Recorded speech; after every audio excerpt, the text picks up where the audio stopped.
Hey guys, in this video we're investigating drss.site, a website claiming to give away free Robux for playing on Roblox. But is it truly legit or just another scam? Let's break it down. drss.site lures users with flashy ads urging them to enter their Roblox username and select an amount of free Robux. Instead of receiving any currency, users are redirected to a misleading verification process, completing surveys, downloading shady apps, or sharing personal info, all without delivering a single Robux.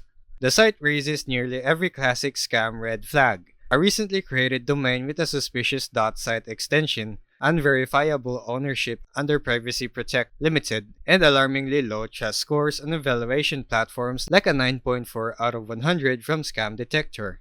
So, is drss.site legit or a scam?